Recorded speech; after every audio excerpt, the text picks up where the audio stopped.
Queridos, como o presbítero falou aí, né, nós vamos fazer aqui uma pequena apresentação, né, muitos aqui estão se chegando, alguns já são conhecidos, outros estão conhecendo a fé reformada. Eu sou o presbítero Ricardo, né, eu formei ano passado lá no seminário presbiteriano, no DENOEL, estou no período de licenciamento.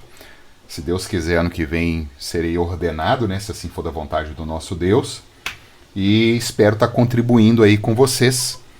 A gente sempre comenta, né, que aqueles que estão querendo se achegar à igreja ou conhecer a fé também, sem nenhum tipo de compromisso, né, obviamente, a gente pede que passe por essa classe que são os fundamentos da fé. E no final, você observando tudo que foi ensinado, sempre em contraste, né, com a escritura, se é isso mesmo, como os bereanos faziam, né, se é isso que a escritura diz, no final aqueles que quiserem se tornar membros da família da IPP, se chegar à igreja, eles vão dizer sim, eu acredito nisso aí, quero fazer parte dessa caminhada aí, para que a caminhada seja um pouco mais leve no mundo mal, né, o mundo mal que a gente vê hoje. Está comigo aqui a minha esposa, ela está deitada na cama aqui, né, folgada aqui atrás de mim, tranquila, e o nome dela é Mirka, tá lá comigo, já tenho 23 anos de casado já, nós temos 3 filhos, era para ter mais uma menininha também, mas ela morreu. E vamos caminhar, queridos, de segunda a segunda aí, essa uma horinha aí, pra gente, como eu disse, né, ser edificado pelo próprio Deus que entregou essa palavra dele. Aí nós temos também o presbítero Jadielso. Você quer fazer uma breve apresentação aí, Jadielso? Não, pode continuar para não Tranquilo? tomar tempo, né? Acho que aos poucos a gente vai se conhecendo. Isso, Jadielso, a sua esposa Fernanda, né, sua filhinha Maria Fernanda estava lá. Eu vou começar aqui pelos que estão na sala aqui, olha, nós temos a Ana também, que é da igreja, ela já congrega lá conosco. A gente tem o Atal Rodrigues, você até me perdoe, tá, Atal, se eu registrei seu nome errado aqui, Atal mesmo, né? É a Ana Paula que tem 2 anos na sala. Eu não sei se o Atal tem o áudio também, né? Então vou ir passando. Nós temos aqui o Davidson também, que está aqui. Nós temos a Elisângela, que também é da igreja, esposa do Ricardo. Entrou aqui agora a Ana Oliveira, que é amiga da Lu, que a Luana está aí conosco também, né? A Ana chegou aí agora também, veio a convite da Luana. Nós temos a Paula, que também tem frequentado a igreja, ela e a mãe dela, né, algumas vezes. Nós temos a Raquel aí também presente conosco. Você chegou pelo site, não foi, Raquel? Foi, Foi isso mesmo, eu né? pesquisei pela Igreja Isso. Presbiteriana no Teve lá com site. a irmã dela, com o sobrinho dela, né? O Igor e a. Esqueci o. Priscila. Priscila, exatamente. Estiveram lá, quando mora lá em Lagoa Santa, né? É, Nós temos aqui a Sara e a Vitória, que são lá da nossa UPA, né? A Sara professou a fé dela semana passada, está aí conosco fazendo essa classe de catecúmenos. A Vitória também, elas são filhas da fé, que a gente diz, né? Aquelas pessoas que já são guardadas, estão debaixo do guarda-chuva da aliança desde que nascem, né? Tem uns aqui que já nascem dentro da igreja, são mais preservados do que outros que se achegam na fé mais tarde. Às vezes eu, em oração, me pego debatendo com Deus, né? Falo, Senhor, por que o Senhor demorou tanto a me chamar, né? O Senhor tinha me poupado tanta dor de cabeça nessa vida, mas quem sou eu, né? O tempo é de Deus, né? Vocês devem... Acho que eu não esqueci de ninguém, não. Deixa eu ver aqui. Não, todo mundo que já tá aqui, são 13 pessoas, né? O nosso grupinho lá no WhatsApp, deixa eu até dar uma conferida nele aqui. Eu acho que ele está com... Deixa eu ver aqui. Não tem um número não, né? Tem 22 pessoas. Glória a Deus por isso. Alguns que já fazem parte, como eu disse, e outros aí que vão conhecer a fé reformada. Pois bem, queridos, tendo feito essa apresentação aí do pessoal, né? Nós temos aí o nosso primeiro slide na tela. Hoje vai ser uma apresentação bem tranquila. Eu trouxe aqui o que nós vamos ver no decorrer dessas semanas, tá? Previsão de 13 semanas, mas geralmente dá um pouco mais, porque na medida que a gente vai interagindo, as pessoas vão ficando mais à vontade, né? Perguntas vão surgindo, a gente vai debatendo alguns assuntos. Pode ser que uma aula, por exemplo, se transforme em duas, sem grilo, sem problema nenhum. Nós não estamos aqui para correr com nada, a coisa tem que ficar clara. Se tiver uma dúvida aí, você tem alguma vergonha, não quer se expor aqui no grupo, pode me mandar no WhatsApp, eu falei isso lá no grupo, né? Não tem correria, não. O que interessa é realmente a gente expor as nossas dúvidas, ou aqui agora no estudo, ou posteriormente pela mensagem lá no WhatsApp. E como eu disse, se eu não souber, eu vou atrás dos presbíteros, vou atrás do pastor, e a gente vai construindo esse conhecimento, porque o juiz aqui, preste atenção nisso, não é o presbítero Ricardo. O juiz aqui não é o pastor, não é a liderança, não. O juiz é a escritura sagrada. Ela é a fonte de vida, ela é o nosso manual. E muitas vezes a igreja, a própria igreja evangélica, ela tem se esquecido disso e tem sofrido nesse mundo. As pessoas têm caminhado verdadeiramente para o céu porque conheceram a Jesus Cristo como Salvador, suficiente redentor, mas poderia ter uma qualidade de vida, poderia ter um conforto e um consolo nesse mundo, mas ficam quebrando a cabeça porque ignoram esse lado. Hoje eu fico assim terrivelmente transtornado quando eu vejo, por exemplo, as redes sociais, né? Facebook, Instagram, cheio de fotinhas, as pessoas nas academias, né? Exibindo o corpo malhado e tudo. Mas vai ver por dentro, elas estão destruídas. A alma está em frangalhos, porque não faz o mesmo exercício que faz para o físico, não fazem para o espiritual. E nós não somos mais corpo do que alma, e nós não somos mais alma do que corpo. Nós somos uma integralidade. E nós vamos ver o que aconteceu com essa integralidade, infelizmente, por causa do pecado. Então, nessa caminhada aí que nós vamos ver, vocês estão vendo na tela aí, vocês vão ver que eu tenho um tique nervoso que eu sempre pergunto se o slide passou. Por quê? Porque eu trabalhava com Skype até então. O Skype ele mesmo grava as aulas e não tem o limite de 1 hora. Mas o Skype direto me travava os slides. Eu tô falando, aí eu já passei 3 slides e vira um na aula e fala assim: Ô Ricardo, mas o slide tá lá atrás ainda. E eu já tinha passado o slide, aí eu criei um tique nervoso que é sempre perguntar: o slide passou? Aí vocês não incomodam com isso, não, viu? Mas eu tô gravando aqui agora pelo Meet, mas eu tô usando um outro software que eu utilizo aqui para gravação. Depois eu vou subir essa aula lá para a página da igreja, né? Quem precisar de ter acesso depois, porque não pôde vir algum dia, pode ter acesso. O ideal é estar aqui, né? Todo mundo, mesmo que virtualmente juntos, né? E ao vivo. Esse é o ideal do funcionamento. Mas se por acaso algum dia não der, a gente sabe aí da correria da vida, né? Durante a semana, você vai ter a oportunidade de ver essa aula. E é muito importante, porque a gente tentou criar uma sequência das bases da fé.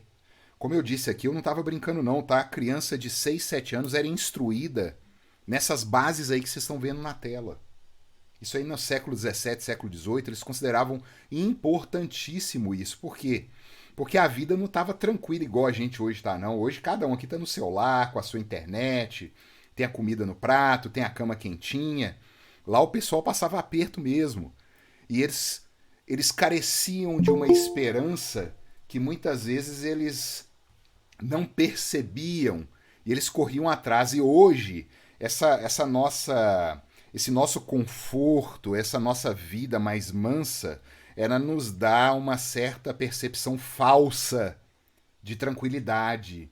E muitas vezes a gente não vê, como eu disse aqui, né? A gente está com a matéria, com o físico tranquilos, temos os nossos salários, os nossos trabalhos, mas muitas vezes quando chega uma doença, quando chega uma morte, quando chega uma aflição, quando chega uma traição, a gente não sabe o que faz. E a gente entra em desespero.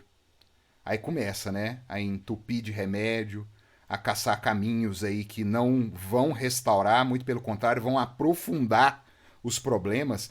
Meramente por quê? Porque a gente não se aplicou na caminhada diária a ter um culto doméstico, a fazer uma leitura bíblica, a orar, a fazer aquilo que o nosso Senhor Jesus Cristo diz, né? Tranca no teu quarto e vai orar ao teu Pai que vem em secreto. E ele vai ver e vai te premiar por isso. Porque ele diz que aquele que busca acha, aquele que bate, abrir-se-lhe-á. Aquele que pede, dar-se-vos-á.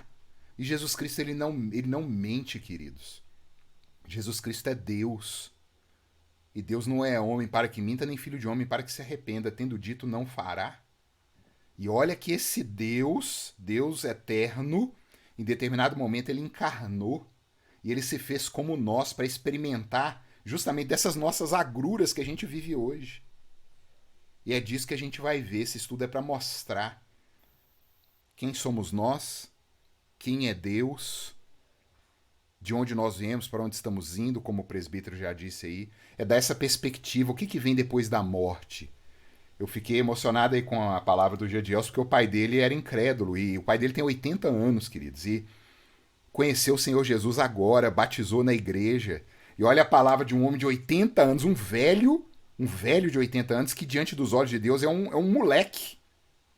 O ancião de dias, como o apóstolo João diz em Apocalipse, né? Quem que é velho diante de Deus? Ninguém. Deus vira para Jó e fala: ô Jó, onde você estava? Já que você é tão velho assim, onde você estava quando eu estava lançando os fundamentos do mundo? Então o pai do Jadielso, que tem 80 anos, o meu pai, que tem 83 anos, é um menino diante de Deus e precisa de arrependimento. E o pai do Jadielso alcançou isso, foi batizado, e a palavra que ele deu numa morte e no enterro, né? Ah, se morrer é tão bom assim, então... Vocês escutaram o Jadielso falando aí, né? Ele falou praticamente, talvez nem conheça o texto. O pai do Jadielso quase que citou Paulo. Porque para mim o morrer é lucro. Porque é infinitamente melhor estar com o meu Cristo. Foi exatamente o que Paulo disse. Talvez o pai dele nem conheça o texto, mas é o Espírito Santo que vem e vai trabalhando essa dinâmica. Gente, não tem mágica. É uma coisa orgânica, é uma dinâmica. Oração, estudo da palavra, operação do Espírito Santo no nosso coração, congregação na igreja com os irmãos, aí vem uma chateação na igreja, aí vem um consolo na igreja, a igreja é esse moinho que vai destruindo o nosso ego e mostrando que o mundo não gira ao nosso redor. E a gente vai aprendendo a conviver com o povo de Deus, um povo muitas vezes sujo, fedorento, mas é esse aprisco de ovelhas que está subindo para o céu. Jesus disse: eu vim para os doentes. Você está doente? Então você precisa de mim, é só pedir que eu estou te atendendo. Mas agora quando a gente se coloca numa postura, não, eu não preciso de ninguém, não estou doente, não. Muitas vezes a gente tem isso, né? A gente é o que escuta no mundo. O mundo tá bom, o mundo tá em paz. Como o profeta Jeremias diz, né? Paz, paz, paz. Mas não há paz. Se você no decorrer desses ensinos, ou talvez já tenha chegado nessa conclusão, que tem um problema, e precisa resolver esse problema, nós vamos dar a solução desse problema aqui, que é o próprio Filho de Deus. Romanos 8, Paulo registra: se Deus deu o seu próprio Filho, não nos dará com ele todas as demais coisas? É uma questão de proporcionalidade, né? Se o maior já veio, será que o pequeno, que a gente muitas vezes acha que é o principal, Deus não vai dar? Se o principal ele já deu? Então é sobre isso que nós vamos ver aí, ó. Hoje, se der tempo, né? Que já são 9h21. Bom que minha mulher pega no meu pé, queridos, porque eu costumo passar do tempo um pouco. Mas foi bom o Meet estar em 1 hora, porque ele me obriga a em 1 hora resolver o problema. Se não resolver, a gente joga pra semana que vem. E eu não fico agarrando vocês aqui na sala.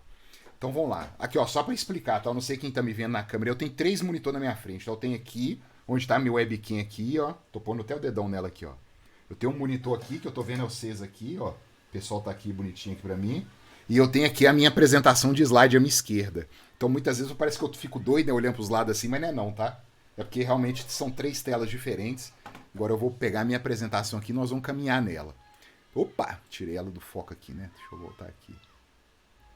Aí, ó. Primeira aula de hoje, cosmovisão e confessionalidade. Vamos fazer um resumo geral disso aí. O que é cosmovisão? Alguém arrisca aí a dar uma resposta bem rápida? O que é cosmovisão? Qualquer um aí, gente. Abre o microfone. Não me deixe falando sozinho, não, que isso me deixa se irritado, viu? Vocês abrem e falam. A visão de um todo? Ó, isso é bom. O Davidson, né? Isso, é o Davidson. Isso mesmo, Davidson. É a visão de um todo, ou, melhor colocando, né? É a visão do mundo. A visão do cosmos, ou a visão do universo. É como as coisas fazem sentido para mim. Eu olho para o mundo, eu vejo os acontecimentos, eu vejo os eventos, eu vejo a minha família, eu vejo as dinâmicas sociais, culturais, eu vejo a minha escola, o meu trabalho, eu vejo a maneira que eu comporto com as pessoas, a maneira que as pessoas comportam comigo. E como que isso faz sentido na minha mente? Como que eu trabalho isso? Por que essas coisas acontecem? E a forma de eu encarar essas coisas é o que a gente chama de cosmovisão. Cada um vai ter a sua cosmovisão. Cada um tem uma maneira de observar os fatos que acontecem ao seu derredor e tirar conclusões disso. E geralmente, quando a gente tira conclusão baseado no que o nosso coração pensa sobre as coisas, sempre essas conclusões chegarão em um erro. Isso é o que a Escritura diz para nós. Enganoso é o coração mais do que todas as coisas. Quem o conhecerá? Ele é demasiadamente corrupto. Há ainda resquícios da glória de Deus na humanidade. Nós vamos ver isso aí lá em antropologia. Antropologia diz respeito ao estudo do ser humano, né?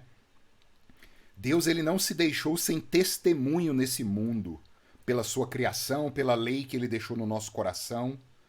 Mas isso nos leva a caminhos tortuosos, porque a gente muitas vezes vai colocar o nosso ego na frente. Ego é uma palavra em grego que significa eu, é a primeira pessoa do singular, o primeiro pronome, ego, eu. O eu é o que manda. Eu acho, eu sinto, eu preciso, eu mereço. Vocês lembram de alguma coisa com essas palavras? Parece muitos comerciais que a gente vê hoje na televisão, né? Eu posso, eu tenho poder, tudo é eu, tudo gira em torno do eu. Então a nossa cosmovisão ela está contaminada. E a Escritura se propõe a nos direcionar, a alinhar o nosso óculos. Cosmovisão é como se nós pegássemos uma lente, que é a Escritura Sagrada, e colocasse nos nossos olhos. E aí, quando as coisas acontecem, a gente começa a analisar por que isso aconteceu. Ah, morreu a minha mãe. Por que minha mãe morreu? Para onde que ela foi? Como é que funciona? A Escritura vai te dar resposta para isso. Ah, eu adoeci, estou com câncer. A Escritura vai te dar resposta para isso e como você vai atravessar isso. Ah, aconteceu assim assado com meu filho, com meu marido. A Escritura tem resposta. A Escritura tem princípios. Gravem essa palavra, princípios. Cuidado. Cuidado com essa cultura que foi criada no evangelicalismo moderno, da gente querer um versículo para tudo. Ah, me dá um versículo assim, como se a Escritura fosse uma caixinha de promessas. Isso não existe, tá, queridos? Uma vez ou outra você vai achar realmente algo muito explícito na Escritura. Mas Deus nos deu um conhecimento por princípios, por inferências saudáveis. Você vai vendo na construção da revelação de Deus que ela começa de uma forma bem nebulosa, bem obscurecida, lá em Gênesis, e ela só vai crescendo, vai crescendo, vai crescendo, até que chega o que a Escritura chama de plenitude dos tempos. O que é a plenitude dos tempos? A própria palavra se fez carne e habitou no meio de nós, como o apóstolo João diz lá no primeiro capítulo do seu evangelho. E o verbo se fez carne e habitou no meio de nós. Isso é a plenitude. Não há mais nada a se revelar da parte de Deus após a encarnação do próprio Deus. O que a gente está procurando? Se o próprio Deus pisou aqui na Terra e deixou para a gente tudo que a gente precisa em relação a como Ele quer que a gente viva e como nós podemos nos reconciliar com Ele. Aí você pode me perguntar, reconciliar, Ricardo? Mas reconciliar por quê? Eu não estou brigado com Deus, não. Muita gente pode pensar assim, né? Quem falou que eu estou brigado com Deus? O apóstolo Paulo, em Romanos 3, ele fala assim: não há um justo, nenhum sequer. Não há quem entenda, não há quem busque a Deus. Todos a uma se tornaram inúteis. Aí fala, mas eu oro a Deus, eu gosto lá de Deus, faço as minhas orações aos santos, a Maria, eu faço minhas boas ações, porque Deus, né, me pede que eu faça boas ações, então eu estou juntando lá meus pontos lá no céu para subir para o céu. Muitas vezes a gente pensa isso, queridos. E aqui, longe de eu estar fazendo chacota com alguma outra religião, o propósito não é isso. Porque eu já passou isso na minha cabeça. Mas no momento em que você vai lendo a Escritura e os pontos vão se fechando, você fatalmente cai naquele momento em que Adão caiu, que é quando Deus chega no jardim, Adão está escondido, e Deus vira para Adão e fala assim: Adão, onde estás? Todos aqui chegará um dia em que Deus vai virar e vai falar assim: Raquel, onde estás? Ana, onde estás? Davidson, onde estás? Cada um aqui, cada nome aqui que eu peguei na lista aqui. Deus vai virar e vai falar assim: onde estás? E esse onde estás não é meramente o lugar que você está. Eu estou no meu quarto, eu estou no trabalho, eu estou na escola. Não. Cadê o seu ser? Ele está falando ali de ente, aonde você está em relação a mim. E é nessa hora em que as obras, é nessa hora em que qualquer criatura que a gente coloque entre nós e Deus para nos mediar com Deus, elas caem. Porque não há outro nome abaixo do céu que importa sejamos salvos, senão pelo nome do próprio Deus, de Jesus Cristo em carne. Se o próprio Deus desce para fazer aquilo que nós não damos conta, que é subir, o que nós estamos buscando esperança ainda em alguma coisa nessa terra? Seja nas minhas boas obras, seja em algum santo, ou em Maria, ou em algum rito que eu possa participar? O que pode me tirar dessa terra? Nada. Quando a gente vê Jesus Cristo defendendo ali no finalzinho do capítulo 1 de João, né? Ele falando da escada de Jacó. Jacó no capítulo 32, se eu não me engano. Gente, de vez em quando eu tenho esses relances assim, eu posso errar uma referência ou outra aqui, é porque eu tô sem anotação nenhuma aqui, tá? Mas se eu não me engano é capítulo 32. Jacó tá indo fugido do seu irmão Esaú, ele tá indo embora, fugido, que Esaú ia matá-lo. E aí ele para em Betel e dorme. Ele tá cansado, ele dorme em Betel, e ele tem um sonho e uma visão. Uma visão de uma escada que ligava a terra no céu, e os anjos desciam e subiam nessa escada. E ali Deus encontra com ele e faz uma promessa para ele. Deus lembra Jacó que ele tinha feito uma promessa para Abraão. Deus fez uma promessa para Abraão. Abraão era avô de Jacó. E Deus renovou essa promessa com Isaac, a mesma promessa, que era pai de Jacó. E Deus estava novamente afirmando: Jacó, essa promessa são para os filhos de Jacó, ou os filhos de Israel, que seria o nome de Jacó, quando ele voltasse, né, e brigasse com Deus no val de Jaboque, lá no vale de Jaboque. E aí Jacó acorda e chama aquele lugar de Betel, né, que é a casa de Deus, aqui é a casa de Deus. E Jesus Cristo cita essa passagem falando: aquela escada que Jacó viu, era eu. Eu sou o único que pode ligar a terra no céu. Jesus Cristo é o que todos os pensadores, os filósofos durante a história buscaram. Se quem gosta aí da área de filosofia, eu gosto muito, a gente vê na Grécia Antiga os platonistas em contraponto com os aristotélicos, né? Os aristotélicos são os da terra, os platonistas são os do mundo da ideia, né? Das formas ideais. Se você caminha um pouco mais, você vai cair ali na Idade Média, você vai ver o conflito entre os realistas e os nominalistas. Os nominalistas são aqueles dos conceitos, dos nomes, e os realistas são os da matéria. E assim a gente vai caminhando para o iluminismo, a gente vai ver o contraponto entre os empiristas e os racionalistas, é o conflito entre a razão e a matéria. Gente, nunca mudou.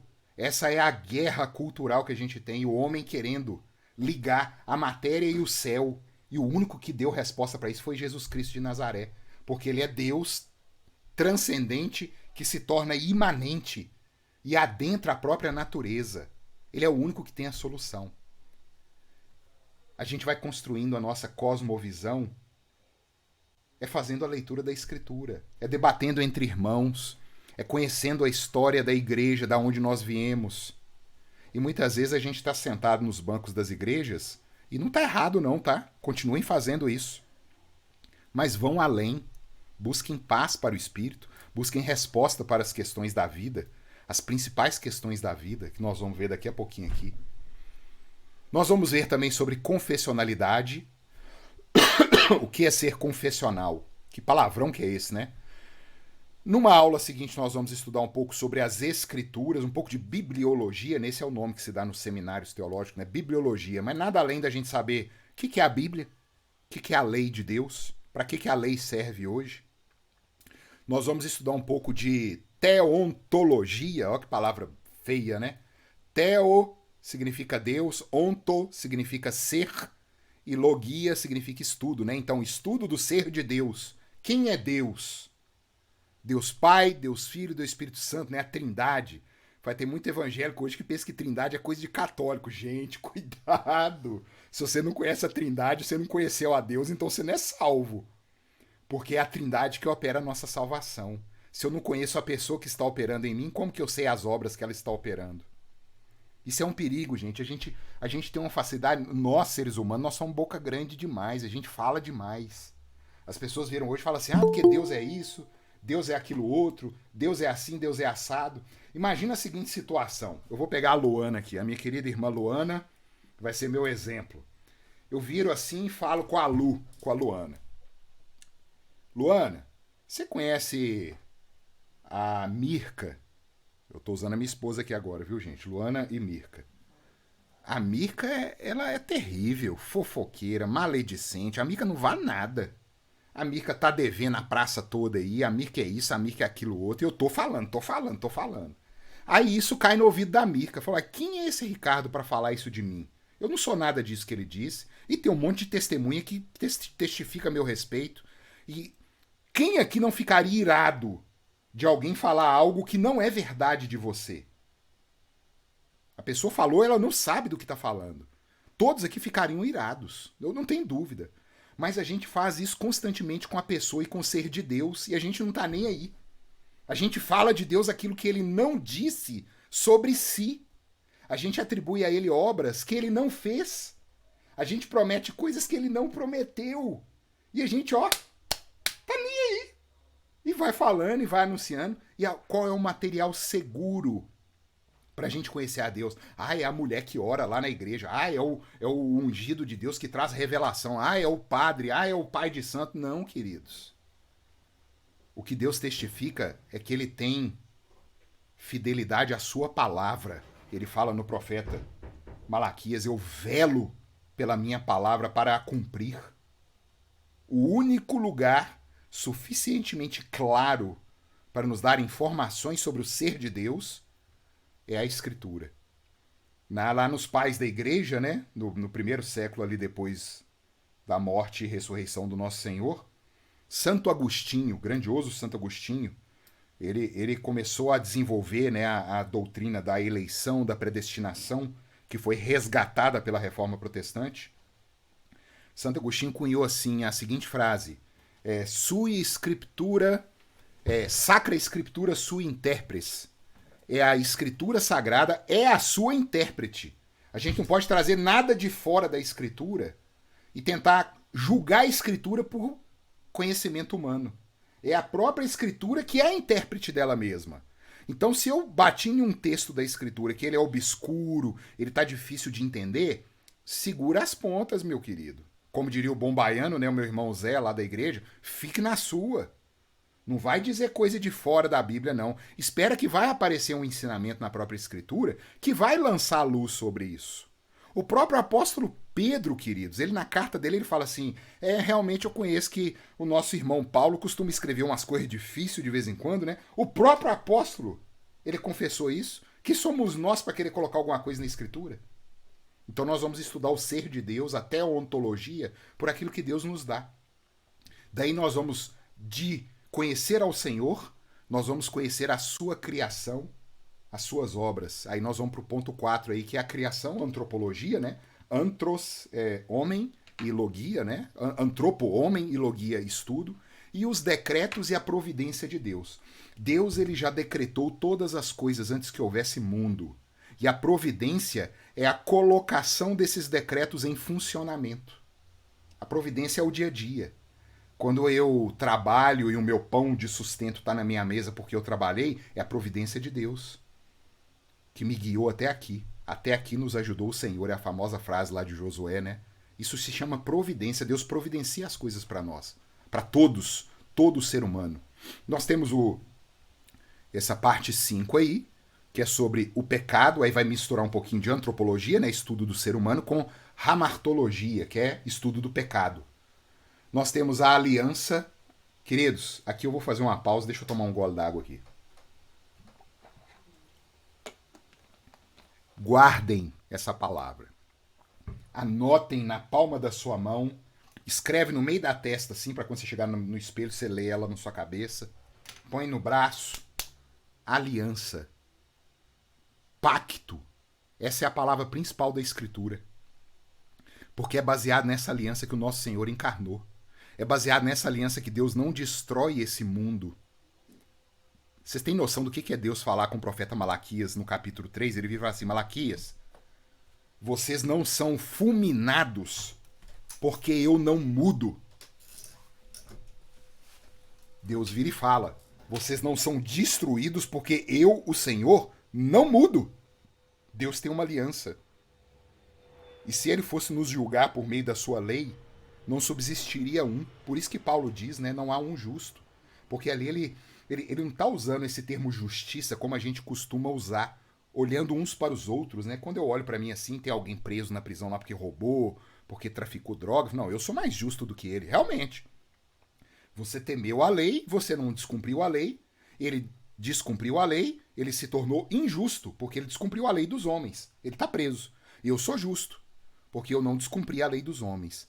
Mas a Escritura, ela usa justiça tanto nessa perspectiva, quando ela vira, por exemplo, fala assim, Zacarias e Isabel, que eram pais de João Batista, né, o primo de Jesus, eles eram justos.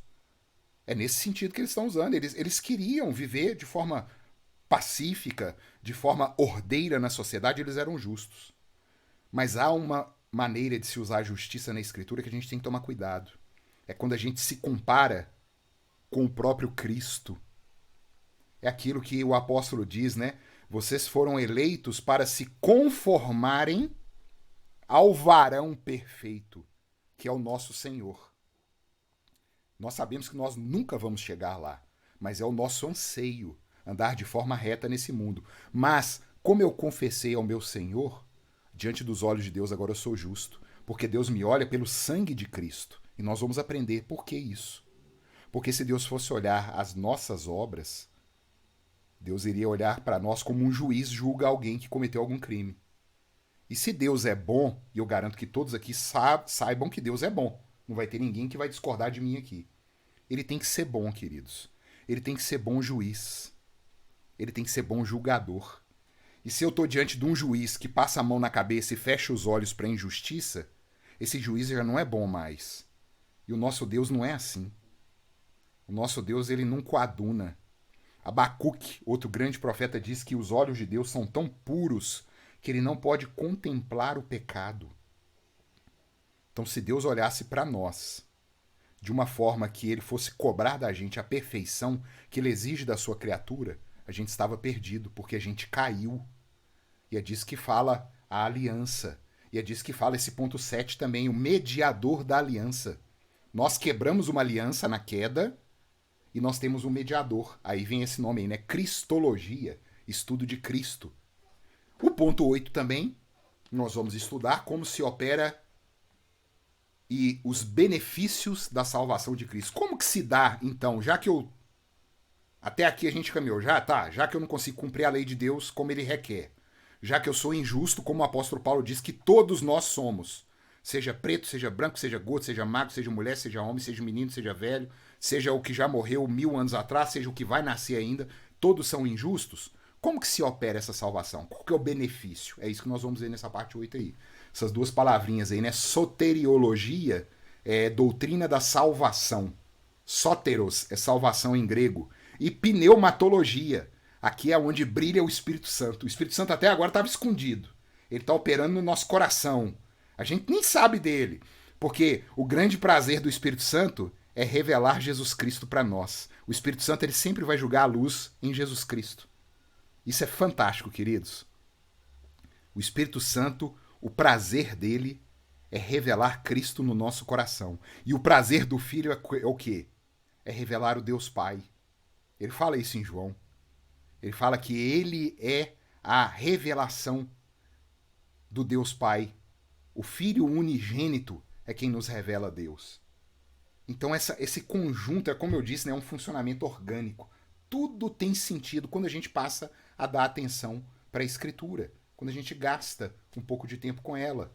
A gente é mestre para assistir 3, 4, 5 episódios aí da série favorita lá no Netflix, na Amazon, sabe o nome dos personagens tudo, sabe o enredo da série, quem morreu, quem não morreu, quem que é vilão, quem que é herói, Mas parece que quando a gente senta diante da escritura, vem um espírito de atordoamento na gente, que a gente tá de saco cheio e não quer estudar mais.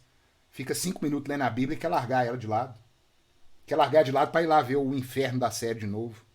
É assim, queridos. Eu tô falando de mim. Eu tô falando de todo aquele que tira a sua máscara e diante de Deus, o Deus que vê, fala, ô pai, tô assim, eu tô sentado aqui, eu não tô aguentando ler isso aqui. Me ajuda, me acode, tem misericórdia de mim. É essa a postura nossa, uma postura de honestidade diante de Deus. Eu fui aprender isso quando eu li Provérbios capítulo 3. Provérbios capítulo 3 fala assim, não te enojes da correção de Deus. Eu falei, ué, enojar da correção? Então tem gente que fica com nojo da correção de Deus? Aí eu fui reparar e relembrar, falou, teve vezes que eu tive nojo da correção de Deus, porque eu não queria. Aí vem o sábio de Provérbios e fala assim, não te enojes, porque se ele falou é porque tem gente que fica enojada. E a gente muitas vezes se resiste à palavra de Deus. Muitas vezes a palavra de Deus ela vai nos ofender. Muitas vezes a palavra de Deus vai colocar o dedo naquela ferida que a gente quer esconder debaixo de um band-aid. A gente tá com uma fratura exposta na perna e ao invés de ir no médico dos médicos, a gente vai colocando band-aid. O negócio, a ferida tá cheia de bicheira e o band-aid tá lá em cima. De vez em quando pinga lá um iodo, alguma coisa assim, e a ferida só ficando podre. Aí vem a escritura e faz assim na ferida, ó. Enfia o dedo dentro dela assim, ó. Pra te mostrar. É assim que acontece. A parte 9 aí nós vamos ver que depois, quando nós temos os nossos olhos iluminados, nós vamos nos sentir na maior solidão nesse mundo. Nós vamos ver problema em tudo, queridos.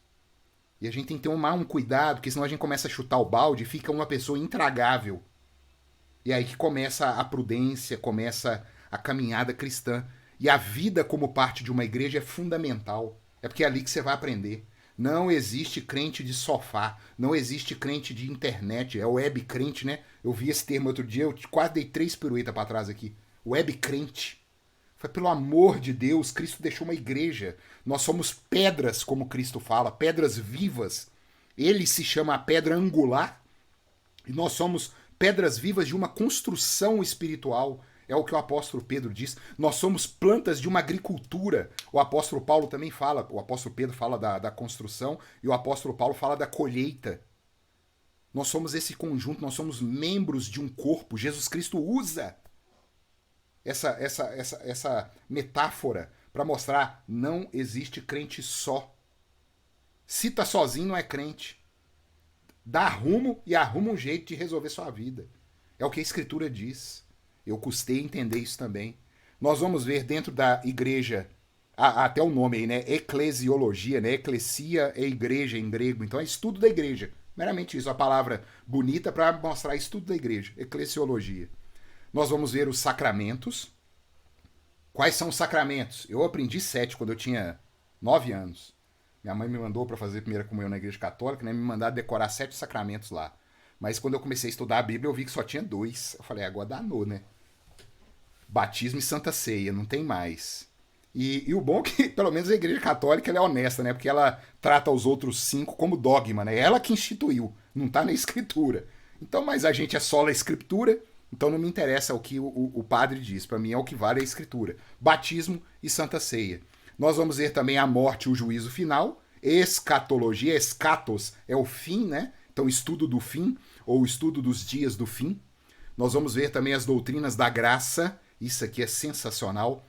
E eu tenho um pavor desse negócio de 5 pontos do calvinismo, porque Calvino estava morto, gente. Calvino estava morto mais de 50 anos quando deram esse nome de calvinismo. Eu garanto que ele ia ter pavor disso aqui. Porque Calvino foi uma das centenas de peças da reforma protestante. Então eu tenho medo quando o negócio começa a ficar personalista demais. É o que a gente vê nas igrejas, né? A igreja do pastor fulano, a igreja do missionário fulano. Isso é um perigo. É a igreja de Cristo. E ponto final. E o último ponto é o que é IPB. É o que é a Igreja Presbiteriana do Brasil. Aqui é o menos importante, por isso que está por último. Debaixo disso tudo aí é que existe a IPB. A IPB não existe se não houver isso tudo aí antes. É a Igreja Presbiteriana no mundo e no Brasil. Nós vamos estudar um pouco de história neste momento aqui. Queridos, alguma dúvida até aqui? Eu estou vendo ainda que eu tenho ainda 13 minutos, nós vamos dar uma caminhadinha hoje ainda. Tá tranquilo até aqui? Posso prosseguir? É muita coisa, viu? Mas vamos lá. Essa aqui vai ser a minha quinta classe, se eu não me engano. Eu acho que é quinta classe. Depois eu vou até ver aqui. Eu tenho as chamadas aqui. Não, a baiana me xinga, minha filha. O Águida pede essas chamadas lá e eu fico doido. Depois tem que fazer chamada aqui, viu, gente? Senão a baiana mais brava lá da igreja me bate. Deixa eu passar aqui o slide. Vamos lá. Cosmovisão.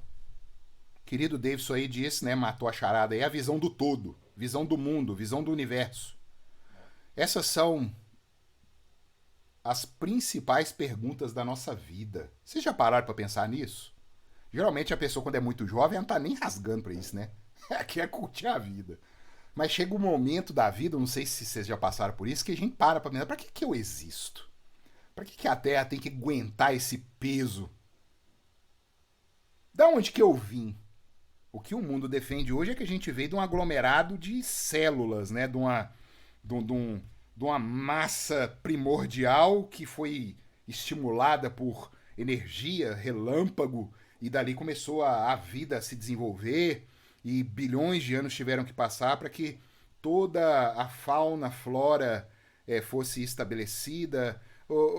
Queridos, eu já estudei um pouco sobre a visão, e nós vamos falar de cosmovisão aqui, né? A cosmovisão ateísta, a cosmovisão deísta, a cosmovisão teísta. As duas palavras aparecem aí que eu usei, mas é uma com D de dado e outra com T de tatu, tá? Deísta com D de dado e teísta com T de tatu.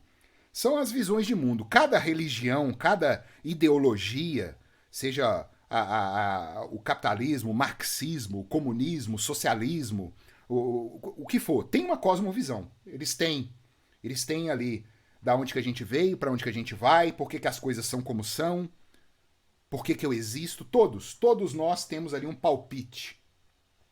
E aí nós vamos ver o que a Escritura diz sobre isso. E a Escritura ela é muito clara, a Escritura ela se atreve a afirmar coisas muito precisas, coisas aonde a própria ciência, né, a ciência boa, ela só especula, e infelizmente a gente tem a ciência sendo sequestrada, especialmente pela política, né?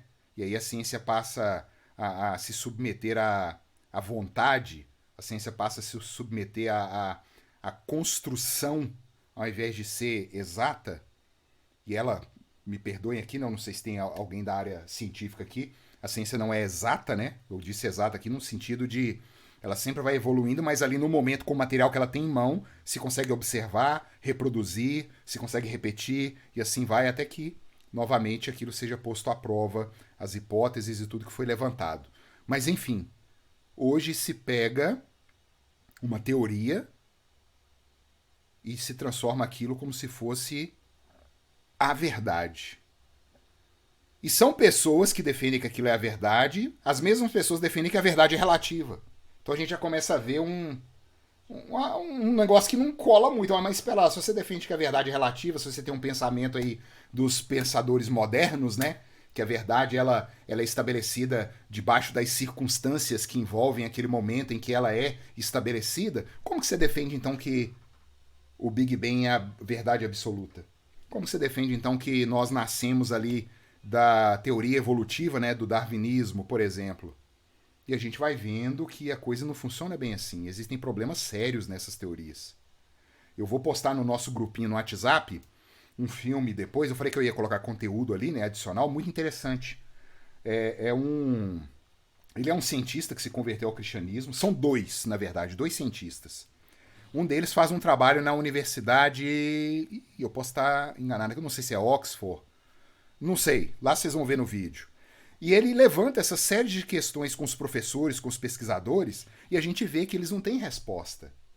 E ele vai desmontando essa aura deífica, né, da ciência, como se a ciência fosse a última opinião estabelecida e a gente tivesse que baixar a cabeça ali e render, né, os nossos louros, as nossas graças à ciência. E não é bem assim. A ciência ela precisa nos servir, não é a gente servir a ciência. E o outro vídeo que eu vou mandar para vocês é de um cientista chamado James Tours. Ele é um judeu convertido ao cristianismo. Ele começa o vídeo colocando o currículo dele, né? Ele é humilde. Já foi indicado a prêmio Nobel, é dono disso, dono daquilo, indicado, não sei, para os prêmios tais, não sei o que, mexe com química orgânica. Química orgânica estuda a origem da vida, para vocês terem ideia. E ele mexe com aquilo outro. Você vê o currículo do cara e fala assim, peraí, esse cara tem 500 anos, né, para ele ter estudo. Mas o cara tá ali. Aí no final do currículo dele, ele vira e fala assim, eu creio em Jesus Cristo de Nazaré. E ele começa a explicar as dúvidas que foram levantadas. Ele é uma das 50 mentes mais brilhantes do mundo hoje. E ele bota fogo nesses seminários, esses workshops, né, que vão tendo pelo mundo aí. Ele é uma pedra no sapato desse povo. Ainda bem que Deus às vezes levanta esses caras. A gente não tem que deificar esses caras também, né? Mas é para justamente dar um alento para nós, povo de Deus, povo leigo que tá aqui embaixo e que não conhece essas coisas e que fica entrando na conversa aí de professor de universidade, fica entrando na conversa aí de historiador, fica entrando... A gente não detém o conhecimento, a gente costuma balançar a cabeça para aquele que transmite esse conhecimento com uma certa aura de autoridade. A famosa falácia da autoridade, né? Coloca aquilo ali, se você questionar, você é o burro que não lê, vai estudar. Então a gente precisa ter, a Deus às vezes tem compaixão da gente, ele levanta esses caras, como John Lennox também lá em Oxford, um matemático brilhante. Ele rebenta muitas vezes com aquele Richard Dawkins, como tinha também um que morreu recentemente, aí eu esqueci o nome dele, ele teve envolvido até em escândalo, gente, sexual terrível. O cara depois de morto veio denúncia, é terrível a situação. Mas era uma mente brilhante também, o Tyson, o sobrenome dele é Tyson, DeGree Tyson, se eu não me engano o nome dele. Mas enfim, esses escândalos até vêm para mostrar, ó, é homem igual vocês, hein? Não vai na onda achando que é o Deus na terra não, porque é homem. Homem pecador, homem carente da graça de Deus. Mas são mentes brilhantes para explicar e colocar justamente a ciência não contra a religião, mas a ciência ao lado da religião, trabalhando e mostrando que ela não tem todas as respostas e que Deus também não se propôs a dar todas as respostas para o homem. E que muitas vezes, com esse conteúdo que nós temos, nós vamos ter que dar um passo de fé. E um passo de fé não é um passo irracional, como defende, por exemplo, o Kierkegaard, que é um famoso filósofo aí do romantismo, né? Ele é o principal filósofo do existencialismo cristão, e para mim é um contrassenso esse nome, existencialismo cristão, isso para mim não existe. E que deu origem ao existencialismo ateu. Mas muitas coisas estão supra-racionais. A gente não tem o equipamento que a gente precisaria para poder julgar essas coisas. E a gente se atreve a julgar essas coisas com o nosso equipamento tacanho que a gente tem. Queridos, nós olhamos para a ciência há 100 anos atrás, 50 anos atrás, a gente ri. Eu trabalho com desenvolvimento, eu sou programador, eu olho, né? Eu estou estudando aqui, a gente estuda a origem, a primeira geração de computadores, segunda geração, a gente ri daquilo. Como rirão de nós daqui a 20, 30, 50 anos, sei lá. E assim vão rir da ciência daqui a algum tempo. Então eu já queria deixar esse pensamento com vocês. Eu vou mandar esses vídeos. Nós vamos dar um jeito, que eu já tô vendo que meu tempo tá acabando aqui. Deixa eu ver se o tempo tá me chamando a atenção aqui, ó. Ah, tá aqui, ó. Falta 2 minutos para acabar, viu, gente? Eu prometi que eu não ia ultrapassar. Nós vamos continuar essa aula aqui semana que vem. Nós vamos entrar em confessionalidade. Nós vamos terminar a Cosmovisão hoje. Então, nós precisamos questionar, mas questionar de forma humilde, de forma saudável, sem desmerecer. Há coisas muito boas, tanto nas outras cosmovisões, porque a verdade é a verdade de Deus. Gravem isso aí. A verdade é a verdade de Deus. Não existe outra verdade. E o ser humano ele é capaz de captar isso. Independente dele ser budista, dele ser ateísta, dele ser confucionista, dele ser o que for. A verdade, ela vem pela razão e vem pelo empirismo. A gente consegue detectar. Mas muitas vezes isso pode nos enganar. Muitas vezes nós não temos instrumentos ainda que vão surgir daqui a um tempo e a gente está colocando toda a nossa esperança nos instrumentos tacanhos, nos instrumentos bizarros que a gente detém hoje ainda. E a gente precisa pôr o pé no freio e escutar a voz do Senhor na Escritura. Precisa disso. E aqui eu vou encerrar essa nossa aula. Eu vou mandar esses conteúdos lá para que vocês assistam aí durante a semana, né? E depois eu subo essa aula também, se vocês quiserem. Eu creio que a Paula tinha comentado, né, Paula, que a sua mãe vai assistir depois. E aqui eu deixo um abraço para todo mundo. Que Deus abençoe a todos vocês. A gente continua aqui da onde a gente parou semana que vem. Ok? Um abraço, viu, querido? Estou à disposição lá no WhatsApp, viu? Se vocês quiserem, pode mandar mensagem, sem problema algum. Um abraço.